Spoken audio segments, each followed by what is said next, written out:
The impossible spark. It all started on a Wednesday morning that looked like any other. The sun stretched lazily over Mountain View, casting a golden haze across the sprawling Google campus. But inside one particular conference room at X Alphabet's experimental moonshot lab, something extraordinary was about to unfold. Sundar Pichai, calm and composed as always, entered the room without an entourage, holding nothing but a simple black notebook and a pen dot. Around the long oval table sat a collection of some of the brightest minds in science and technology researchers, engineers, physicists, even a few former NASA specialists. Their resumes were intimidating, their projects even more so. This was where people talked about building internet balloons to blanket the Earth, autonomous drones that could deliver medical supplies to war zones, and quantum computers that could change the course of humanity. And yet, when Sundar quietly took his seat, everyone fell into a respectful silence. Not because he was the CEO, but because they knew something was coming. His presence wasn't scheduled. No one expected him to attend this internal innovation review. The lead engineer, Dr. Harold Miller, a brilliant but opinionated man who had spent over 2 decades at NASA before joining X, looked mildly annoyed. He liked control, structure, and above all, predictability. Sundar brought none of those things that day. "Thank you for having me," Sundar said softly, his voice warm but firm. "I've been thinking about something that might sound a little crazy, maybe even impossible." A few engineers exchanged glances. Doctor Miller leaned back in his chair, arms crossed. He had heard the word impossible used too loosely lately, and he wasn't fond of ideas that began with disclaimers. Sundar opened his notebook. "What if we could build a communication system not just faster than what we have now, but nearly instant across planetary distances? A way to transmit thoughts, signals, information, not in minutes or seconds, but in fractions of a millisecond, across Earth, across space, across Mars." For a moment, silence swallowed the room. "Hold Dot," then someone chuckled. "Dot, it was Dr. Miller? Are you proposing quantum entanglement communication?" He asked with a tight smile. "Because even the smartest minds in physics can't make that stable. It's theoretical fluff." Sundar didn't flinch. "I'm proposing something different," he said. "A hybrid system, combining existing fiber infrastructure, advanced atmospheric pulse relays, and entangled photon relays built into orbital satellites." Dr. Miller blinked, then scoffed. "You're talking about creating entanglement nodes in orbit? Do you realize how fragile that system would be? How many things could go wrong? And even if it worked, you'd be fighting against nature itself. Atmospheric interference, quantum decoherence, thermal noise." "I know," Sundar interrupted, but still in that calm, steady tone. "But what if instead of fighting against nature, we used it?" The room stilled again. The tone had shifted, no longer just a suggestion. It was a challenge, and not just to Dr. Miller, but to every brilliant mind in the room. An intern near the back leaned forward, whispering to a colleague, "Is he serious?" Dr. Miller stood up, walking toward the whiteboard. "Look," he said, "I respect the ambition, but this idea, it's science fiction. Even at NASA, we dreamed big, but we didn't waste billions chasing shadows. This is a shadow." Sundar looked at him, and something strange flickered behind his eyes. Not defiance, not anger, something deeper. Maybe it was a memory, or maybe it was just the quiet certainty of someone who had seen too many impossible things already come true. He walked to the board, picked up a marker, drew a simple circle Earth, then a small dot above it, a satellite, then another, farther away, Mars. "If we keep thinking within our limits," Sundar said, "we'll only ever improve what we already have. But if we step outside that comfort zone, even just for a moment, we might discover something new, something real, even if it feels impossible." Dr. Miller raised an eyebrow. "You're suggesting we spend time and money chasing a theory with no working prototype?" "No guarantees. And a failure rate close to 100%. Sundar nodded. Yes. Because someone has to. A heavy silence followed. Some in the room looked skeptical, others intrigued. But no one could deny the ripple Sundar's words sent through their minds. He wasn't trying to sell them a product. He wasn't pitching for funding. He was asking them to dream differently. Outside the room, the skies began to darken. A sudden wind picked up, brushing against the glass windows like an omen. Thunder rumbled in the distance, unusual for California this time of year. But inside, Sundar stood his ground, marker still in hand, eyes scanning the board like he could already see the invisible lines of the future forming between the dots. And then, just as the meeting was ending, an unexpected voice spoke up. I think he might be onto something. It was Mia Chen, a young optical physicist who had worked on quantum encryption models for government satellites. Her voice was hesitant, but her eyes were sharp. There's a paper from a lab in Japan, she continued. They tested a form of quantum link stability in orbit. Results were promising short range, but promising. Dr. Miller turned sharply. That's still theoretical, but it's a starting point, Maya insisted. If we combine it with adaptive signal shielding and controlled photon spin sequencing, maybe, just maybe. Others began whispering, scribbling notes. Ideas started bouncing uninvited. Reluctant curiosity was turning into cautious excitement. Sundar didn't say another word. He simply stepped back and let the room work, but as he left, something strange happened. A junior systems engineer rushed after him in the hallway. Mr. Pichai, sir, the young man stammered. I have to ask. Why this project? Why not? You have hundreds of other ideas coming across your desk. What made you choose this? Sundar paused. The hallway lights above hummed softly. The walls were lined with screens showing project data, prototype simulations, graphs no one but engineers could interpret. But Sundar didn't look at them. Because when I was a boy in India, he said, my father brought home a rotary phone. Just one phone for the whole building. People used to line up to make a call. And now I hold a device in my hand that can speak to satellites in space. If I had told anyone back then this would happen, they would have laughed, just like today. He smiled gently, and I think we've all forgotten what it feels like to believe in something too big to explain. The engineer stood frozen, awestruck. He didn't know what to say. And just as Sundar turned the corner, his phone buzzed with a message from an unknown number. We need to talk. It's about your idea. There's something you need to know. Meet me tonight. Alone. No signature. No context. But somehow, Sundar felt a chill rise up his spine. This was only the beginning. Asterisk, the secret meeting. Sky outside was darker than usual for California. Thick clouds hung low, and the warm breeze had turned cool with the bite of electricity in the air. Sundar sat alone in the back of a modest black car. The windows tinted, the streets quiet. He had told no one about the message. Not his assistant, not his security detail, not even the head of the moonshot lab. Deep down, something about the message had unsettled him, but it hadn't scared him.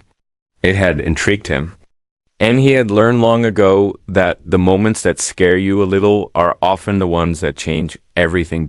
As the car approached the designated meeting point, a small overlook on the edge of Los Altos Hills, he told the driver to wait a few blocks away. He needed to do this part on foot.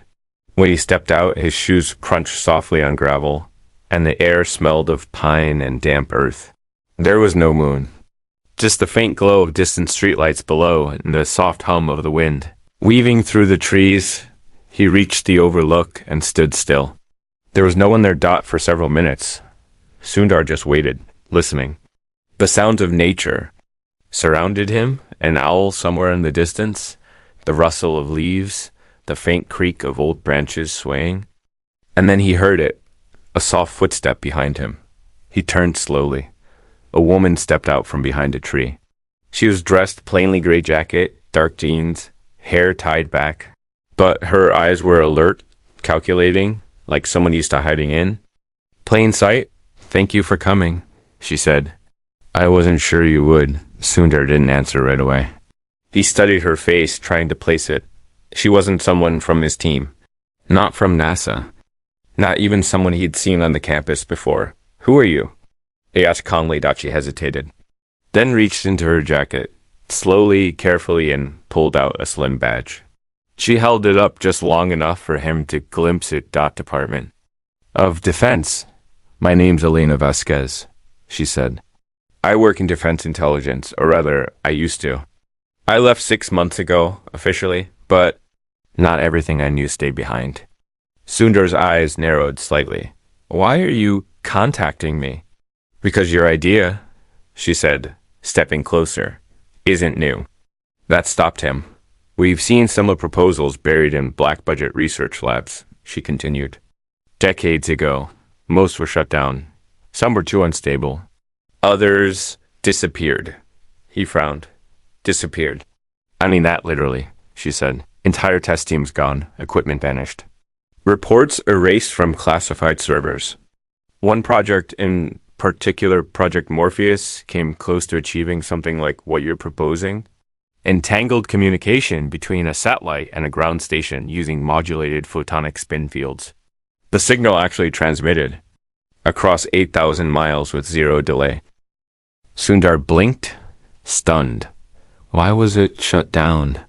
Because something went wrong, Alina said, her voice lowering. The signal didn't just transmit data, it pulled something back. He stared at her, not understanding. A pattern, she explained. A recursive signal embedded inside the quantum noise, something we couldn't explain. Not from any known source. And when they tried to isolate it, people got sick. The lead researcher had seizures. 2 others disappeared. The project was classified beyond top secret and then wiped clean. Sundar's breath caught. You're telling me there's something dangerous about the communication itself. I'm telling you, she said, that if you go down this path, you'll trigger attention from people and systems you don't even know exist. And they will not let you continue if they think you're getting too close. The air grew colder. Dahi looked out into the darkness, trying to process everything. Part of him wanted to laugh. It sounded like the kind of conspiracy theory buried deep in internet forums. But something in her tone, something in the way she spoke told him this wasn't a game. And then she pulled out something else from her pocket. A small data chip. This is a partial copy of the Morpheus logs. She said, encrypted. I couldn't get everything out, but this is real.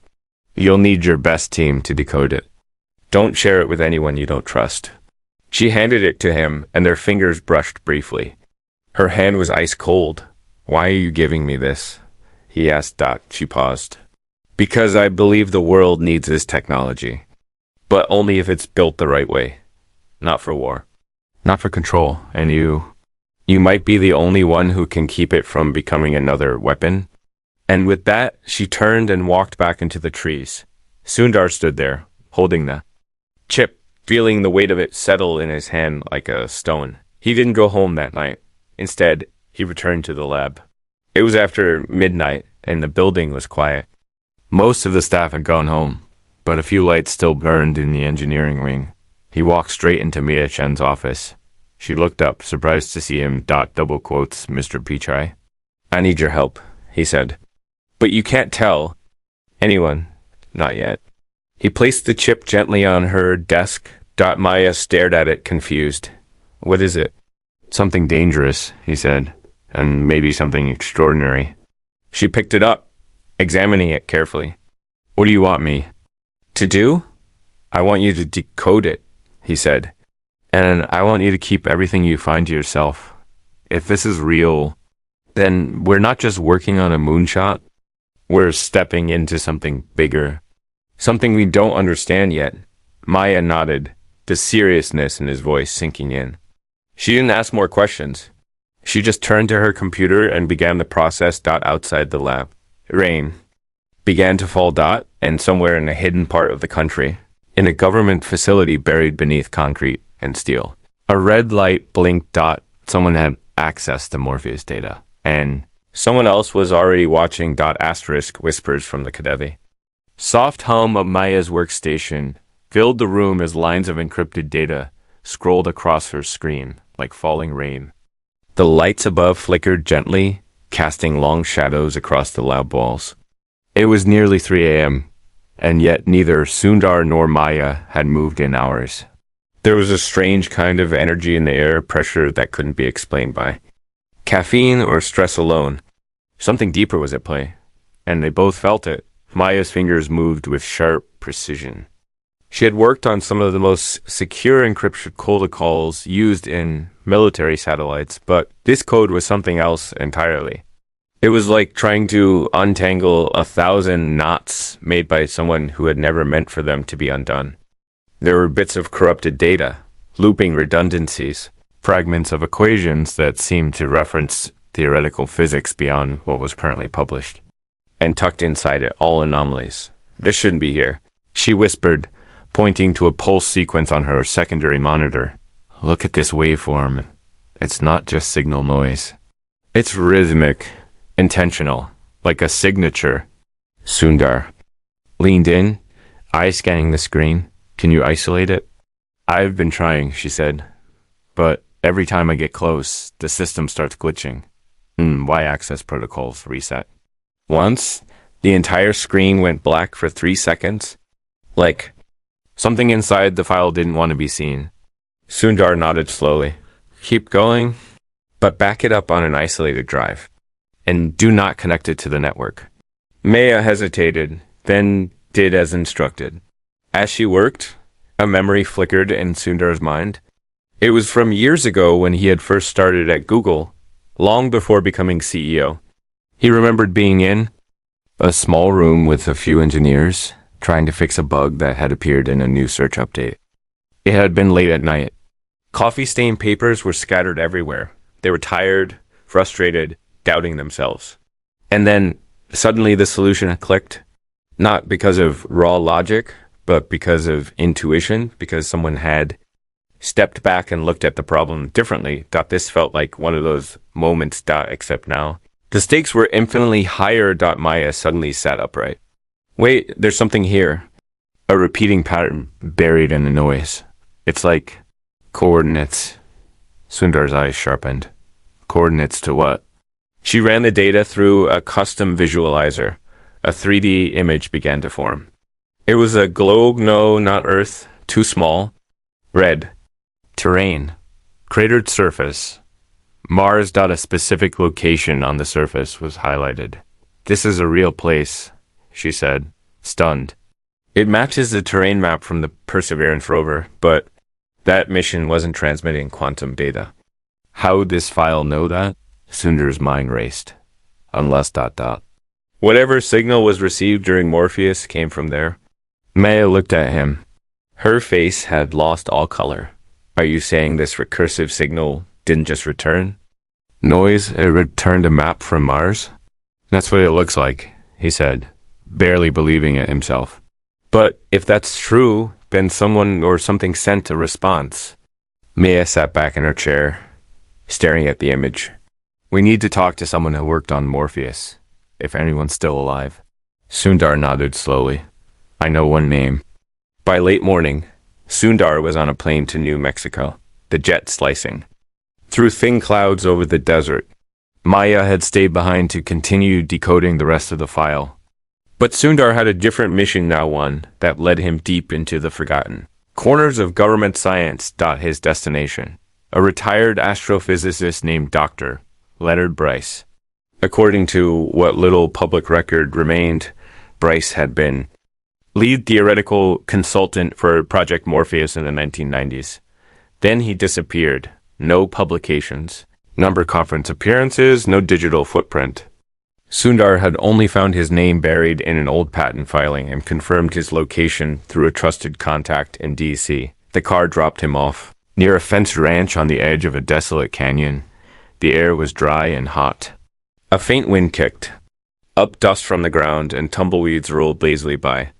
The house was small, weather-worn, with solar panels on the roof and a rusty old satellite dish pointed at the sky. Sundar approached the porch and knocked. Gently. No answer. He knocked again. After a long pause, the door creaked open. a man stood. They're tall, gaunt, with wild gray hair and eyes that looked like they hadn't slept in years.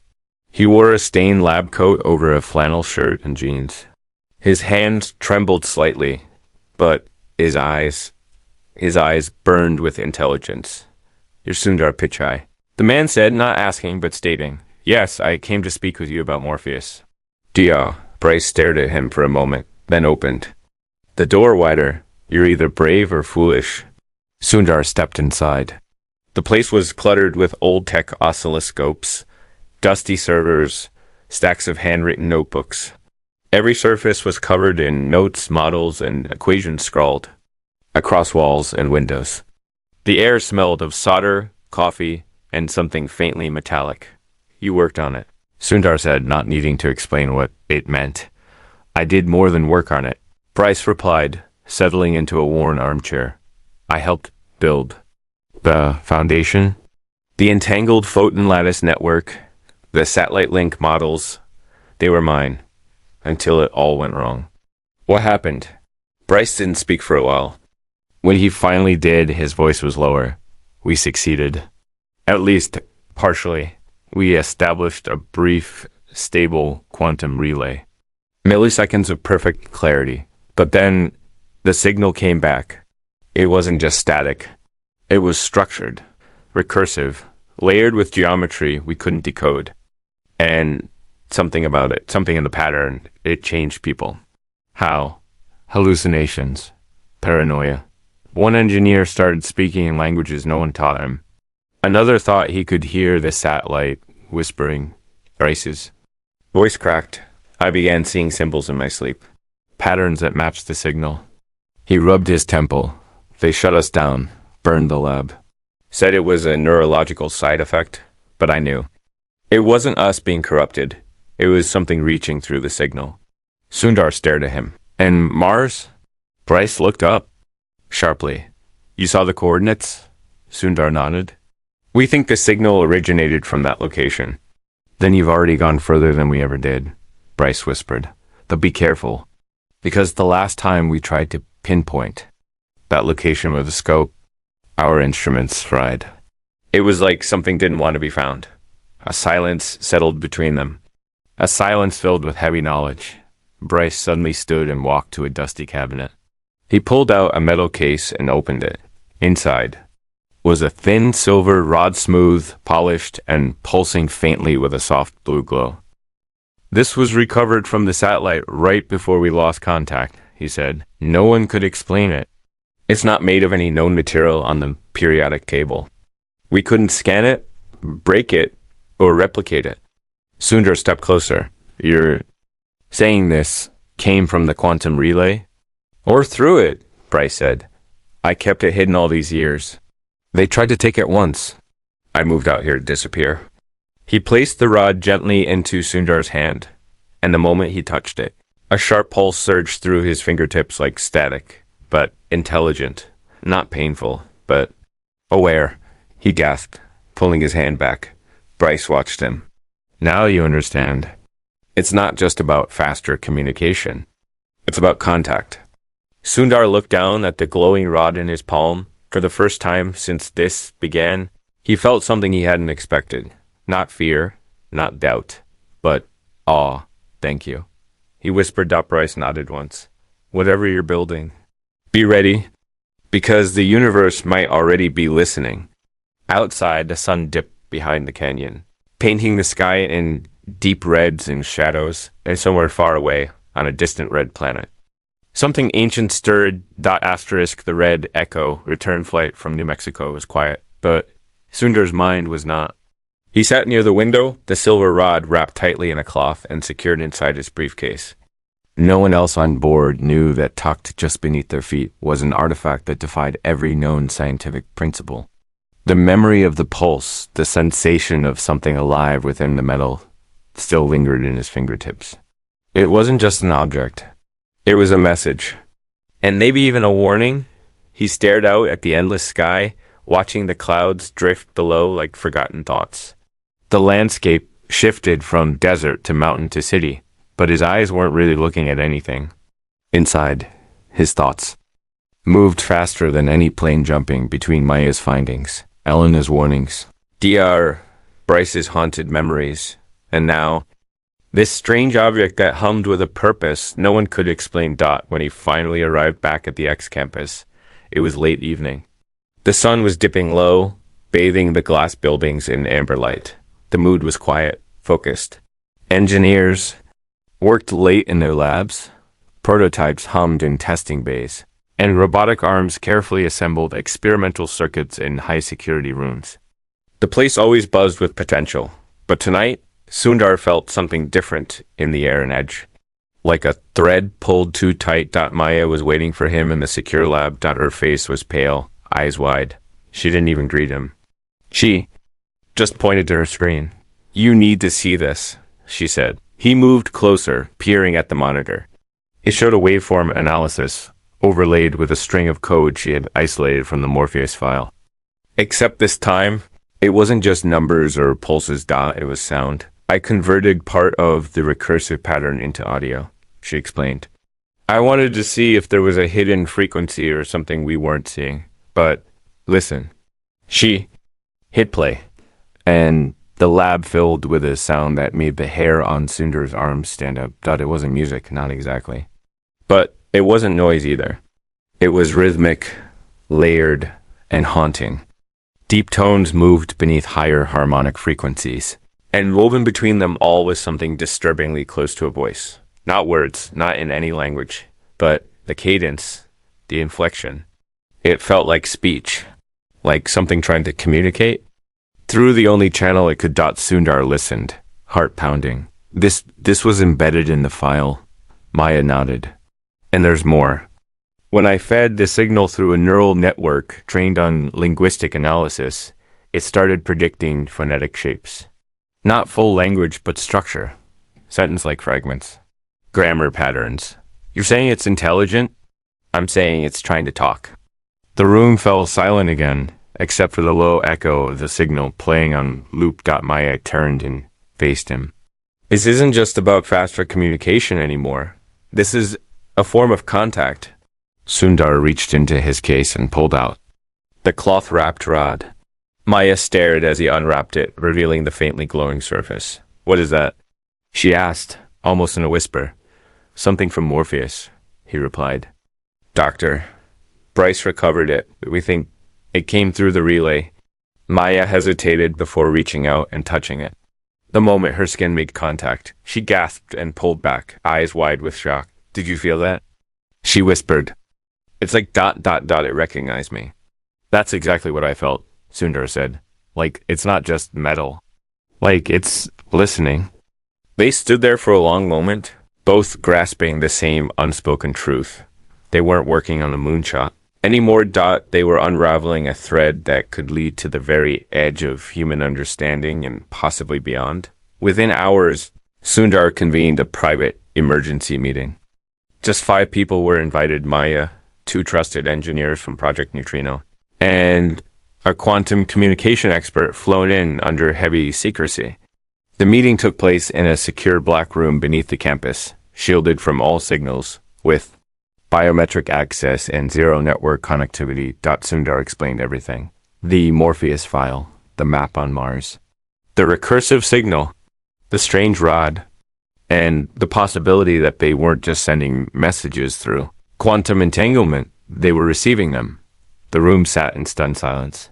One of the engineers, a soft-spoken man named Ravi, finally broke it. "If we continue this, we could be the first to establish real-time contact with an unknown intelligence, not just aliens, not little green men. Something that exists outside our models of space, time, and language." Maya added, "And the only way to do it is to rebuild the relay system. But better, stronger, more stable, and protected," said the quantum expert. "Because if someone else is listening, they might already be tracking this signal. And they might not want us to continue." Sundar nodded. "Then we build it in secret, off-site, no servers, no backups. Everything physical, nothing in the cloud." He paused, letting the weight of that decision settle in the room. "But we don't tell the board. We don't tell the public. Not until we understand what we're really dealing with. 2 weeks passed. Construction began on a prototype relay station in an abandoned observatory in Northern California, chosen for its altitude, isolation, and optical infrastructure. The team worked around the clock, shipping in components under false labels, operating under layers of obfuscation that even the company's internal tracking system couldn't decipher. During the build, Maya kept refining the signal. She began to notice that the structure of the message changed subtly depending on what data they fed into it. She would send test patterns, simple binary sequences of mathematical constants. Even audio snippets in the signal would shift. Evolved. It was learning. One night, alone in the observatory, Maya ran a final test before heading to sleep. She input a simple waveform, a sine wave paired with Fibonacci tones. Basic stuff. Harmless. But when she played back the signal, something new happened. Her monitor flickered. The signal warped. And then dashwords. Actual discernible words. They scrolled across the screen in a language she didn't recognize, and then impossibly translated themselves into English. We hear you. Maya froze. Her breath caught in her chest. A second line appeared. But are you ready to see? She bolted from the terminal, heart racing, grabbed her phone, called Sundar. He answered instantly. Maya. We made contact, she said breathlessly. The system responded in English. Sundar didn't speak for a moment. Then quietly. I'm coming now. When Sundar arrived an hour later, Maya showed him the logs, the translation, the pattern that had appeared. He stared at it for a long time, jaw clenched, eyes narrowed. This isn't just passive communication, he said. It's interactive, adaptive, and possibly ancient, Maya added. If this intelligence is tied to that location on Mars, it could be far older than us, maybe older than civilization itself. Sundar looked at her, his voice low. We're standing at the edge of something we don't understand. If we cross, there's no turning back. Maya held his gaze. Then we cross it. And just as they began preparing the system for a full response, burst transmission directed at the Mars coordinates, something else happened. The rod. It began to glow brighter. A soft hum filled the room, and then every screen in the observatory went black for 5 seconds. When they returned, every monitor displayed the same image. A star, but not one mapped in any known constellation. And beneath it, a word neither of them recognized. Yet, somehow, they both felt it meant the same thing. Begin. When the stars remembered, the observatory no longer felt like Earth. Everything about the room, its hum, its energy, the strange echo that now lingered between its walls, had shifted. It was no longer just a place of science and machinery. It had become something else. A threshold, a doorway, a place where the known and the unknown had started to blur. Sundar stood frozen before the screen, staring at that single unfamiliar word glowing beneath the image of a star. He didn't know the language, couldn't trace the etymology, and yet the message felt unmistakably clear. It wasn't a question. It wasn't a warning. It was an instruction. Begin. Maya sat beside him, her fingers trembling slightly as they hovered over the controls of the communication relay.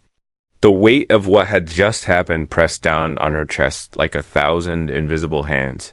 No system had ever been programmed to display such a response. No code, no back-end protocol. No human input could explain the coordination they had just witnessed. We need to transmit a response, she said quietly, but not like before. Not just patterns or numbers. Something meaningful. Something personal. Sundar nodded. We tell them who we are.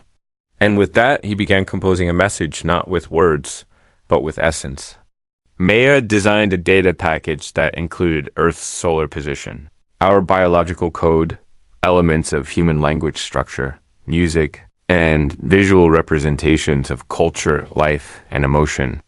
They chose a simple image of a mother holding her child, paired with a mathematical model of DNA and a recording of a human heartbeat. Layered beneath it all was a simple piano melody, composed by Maya herself, melancholic. Honest. As they prepared the transmission, Sundar added one final touch. He recorded his voice. Not as CEO, not as an inventor. But as a man. We don't know who you are, or what you are, but we hear you. We see the signal. We feel it, and we come in peace, not out of fear, but out of wonder. This is our first step. We are small, but we are willing. Maya uploaded the voice file into the final data capsule and closed the relay transmission sequence. She looked at him once more. Ready? Sundar glanced at the glowing rod still resting near the console. It was no longer pulsing. It was waiting. Begin, he said. She pressed the button. The relay activated. And for a moment, nothing happened. Then a low hum filled the observatory, followed by a soft wave of blue light that rippled through the walls like a heartbeat. The message was sent, encoded through entangled particles, accelerated through layered frequencies, and cast toward the Mars coordinates like a whisper into the void. 3 days passed with no response. During that time, tensions grew in the lab. Maya barely slept. Engineers rotated in shifts to monitor the relay. The rod remained still, untouched. Sundar kept a low profile at the Google campus, deflecting meetings, avoiding press appearances, and quietly diverting funds to maintain secrecy. Around the project. On the fourth night, just after sunset, something changed. The observatory lights flickered. All the screens went white. And then, slowly, new images appeared. Not just one, hundreds, maybe thousands. They blinked across the screens like memories returning to life. But they weren't from Earth. Not satellites, not probes, not any known imaging system. They were visions, landscapes of towering crystalline structures that shimmered like frozen time. Enormous canyons lined with symbols, carved into walls made of silver black stone. Skies filled with pulsing auroras in hues no human eye had ever recorded. And then faces, or what could have been faces. Fluid, shifting, no fixed form, but always centered with 2 points of light, like eyes, staring back through the screen. Maya whispered, "They're showing us?" Sundar stood still, transfixed. Not just their world, their history.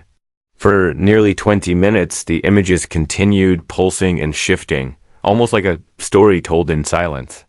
And then the screens faded to black, leaving only a single line of text. "You are not the first." Mia's heart sank. Sundar's breath caught. The screen blinked again. "But you are the first to listen." He stepped forward, barely breathing. "Maya, record everything. Archive every frame, every second. This is proof." She nodded, already transferring the visual data to secure offline drives. But then the rod began to glow. Again. Brighter. More intense than before. And suddenly, every machine in the observatory stopped. Every light shut off. The air grew thick, charged with energy. And then the sound, a low, deep hum like a chord struck by the universe itself. Not noise. Resonance. And the rod began to lift off. The table. Maya backed away, her voice trembling. "This isn't just data anymore. Something is coming through." A ring of light formed around the rod, spinning faster and faster, until a beam shot straight upward, piercing the ceiling, not breaking it, phasing through it. Reaching into the sky above. The team ran into the room just in time to witness the beam, and then it collapsed, vanishing in an instant, as the rod gently returned to the table. Silence. And then, on every monitor, a new image appeared. A diagram. A blueprint. Something that looked like a machine. Sundar approached the screens. Heart thudding.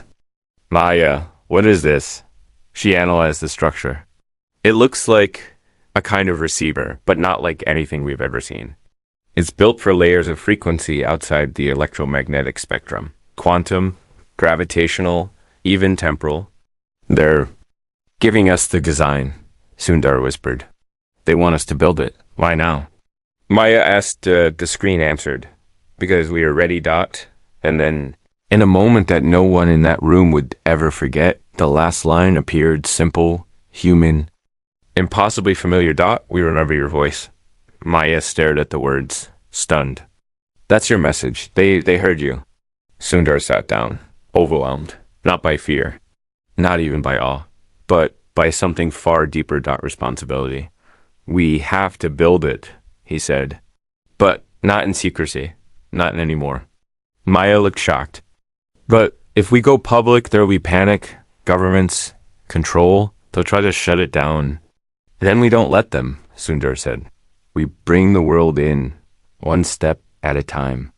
With transparency, with trust, we earn this. And as the stars twinkled quietly above the hills, and the rod returned to its quiet hum, the message burned into every heart in the room. This was no longer a secret. It was a calling. Asterisk, when silence answers back, the world changed quietly. Not with a bang or a flash, but with a whisper through the wires. In the weeks that followed the message, the blueprint, the beam of light that left no trace but in memory, and Machine Sundar moved with a calm urgency the world had never seen before. He returned to the Google campus with a resolve that made even his closest aides pause. Meetings were canceled. Divisions were realigned. Funding that had once trickled toward speculative research now flowed like a river into a newly formed division hidden deep. In the core of X, protected under layers of encryption and protocol, they called it Project Lyra. The team was handpicked.